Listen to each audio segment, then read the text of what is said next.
avenues. We have the lesser-known side, which is where things get really interesting. Or weird, if you like. That's where we're going to cover in our video today. The idea of bog snorkeling first hatched in 1976 at a pub in Llanwrtyd Wells, Wales. But what exactly is it anyway? 2 trenches of equal length, about 60 yards, are dug through a peat bog and filled with water. For the actual competition, each participant must go through the 2 trenches in the shortest time possible, all the while wearing a snorkel, flippers, and a face mask. It could have been more like a swimming competition, except for the fact that any conventional swimming strokes are forbidden. For the entire 120 yards, participants have to rely solely on their flippers. Shin kicking is exactly what it sounds like. 2 people try to kick each other on the shin. And the rules are pretty straightforward too. Your opponents just keep kicking at each other until one of them screams, "Sufficient," when he thinks he's had enough. That effectively ends the round, with the screamer being on the losing end. The sport is played in 10 rounds, and the overall winner must bag at least 6 of them. In a way, shin kicking isn't so different from most combat sports, like, say, boxing or MMA. But you have to admit that getting continuously kicked in the shin needs an above-average pain threshold, and to inflict as much pain as possible, your kicking abilities must be top-notch too. Opponents must wear soft shoes and stuff straw in their trouser legs to reduce the impact of kicks. An ambulance team is always on standby during matches, just in case.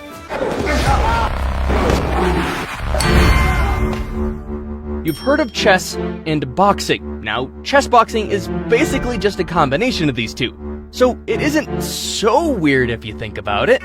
The sport dates back to the late 1970s with several probable origins. One of the most popular is the kung fu film called Mystery of Chess Boxing, made prolific by Taiwanese film director Joseph Kuo. Chess boxing, as it is known today though, was defined by the Dutch performance artist Lepe Ruben. The very first official competition for the sport was held in 2003 in Berlin, Germany, under the World Chess Boxing Organization that had just been formed. In Amsterdam, the Netherlands, the same year, the first World Championship of the sport took place, with Rubing emerging as the very first winner ever. The match is made up of 11 rounds in total, alternating between chess and boxing, starting and ending with chess. Individual rounds last up to 3 minutes, and the opponents are allowed to take a minute's break between each round. Winners mostly gained victory either by knockout in boxing or checkmate in chess.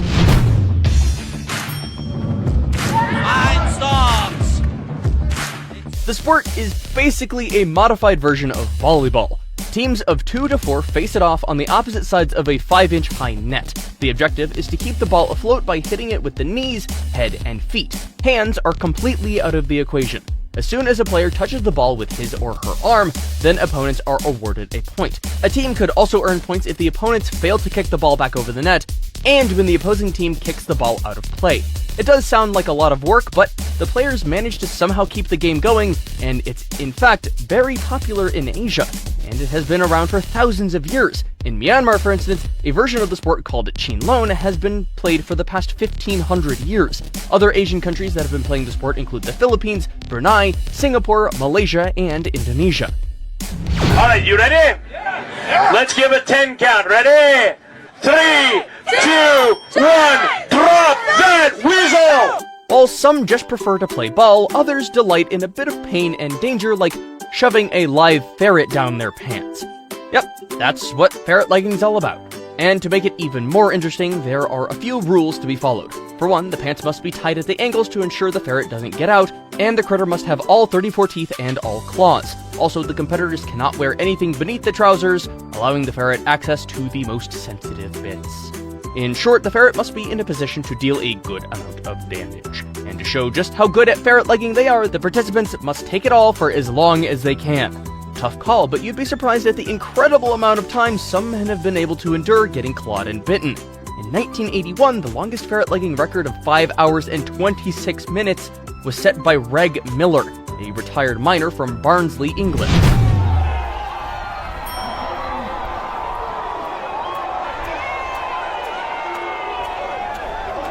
The specific origin of cheese rolling isn't very clear, but the most credible first records of the sport were found to have been written in 1826. That being said, the sport is thought to be older than that. For the most part, it was practiced in Brockworth, a village near Gloucester in England. It's still held there, but it has now grown in popularity, and you can find it in lots of other parts around the world. Okay, enough background information. What exactly is cheese rolling? A cheese wheel, about 9 pounds, is released down a steep hill, and participants try to catch it. Of course, the cheese travels a bit faster and is given a head start, so it's basically impossible for anyone to catch it. It can reportedly reach speeds of up to 70 miles an hour. Anyone participating in the sport must reach the bottom of the hill first to be the winner. And the prize is the cheese wheel. The nature of the sport has led to a few injuries in the past.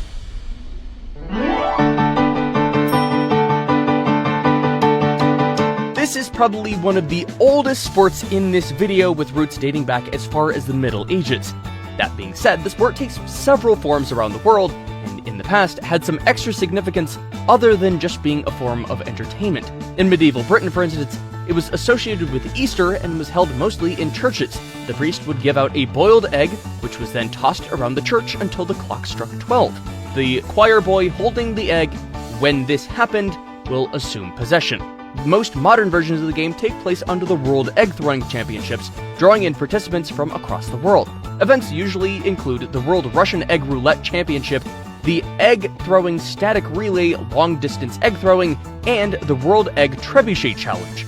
Each one of these, of course, has its own rules, but they all have one thing in common: eggs. The World Russian Egg Roulette Championship, for instance, involves 6 eggs and 2 participants. It's pretty close to Russian roulette, actually. One of the 6 eggs is raw, while the remaining ones are boiled. The participants take turns smashing an egg into their foreheads, and whoever breaks the raw egg loses the game.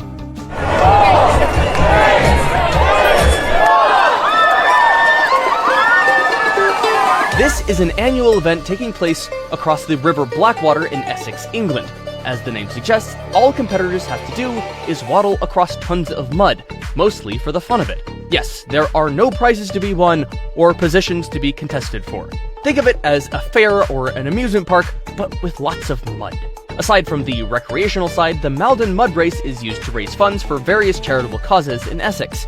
At least 300 people attend the annual event with an admission fee of about £50, sent to us by a subscriber. So if you come across a photo online and want to know more details about it, just send it over to us. We might even feature it in a future video.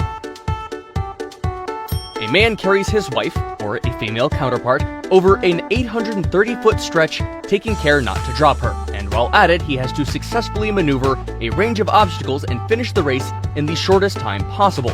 The whole track is made up of 2 main parts, namely a dry sandy part and a 1-meter water-filled ditch. The wife, on the other hand, must be above 49 kilograms. If not, then the pair will be given a rucksack just heavy enough to push the wife's weight to the required minimum limit, and the husband must ensure he doesn't drop the wife or the additional weight, as it usually results in a 15-second penalty, which, of course, significantly reduces the winning chances.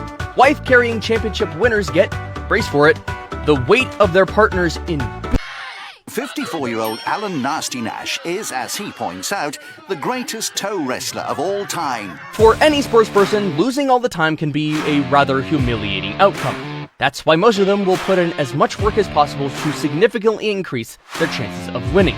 But for the 1970s English people, creating a whole new sport seemed like the best solution to getting beaten in everything. At least that's the story of how toe wrestling, one of the weirdest sports, came to be.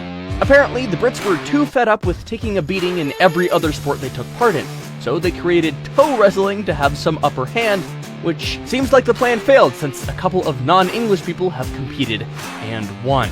The first tournament took place in 1975, and the second the next year, in which a Canadian won, thus going against the point of the game in the first place. As a result, the sport was ignored for some time, but it has been gaining momentum in the past few years. Today, toe wrestling events take place in countries other than the UK, including India, Pakistan, and China. To fight it out, participants interlock their big toes and try to pin each other's feet on the ground. Think of it as arm wrestling, but with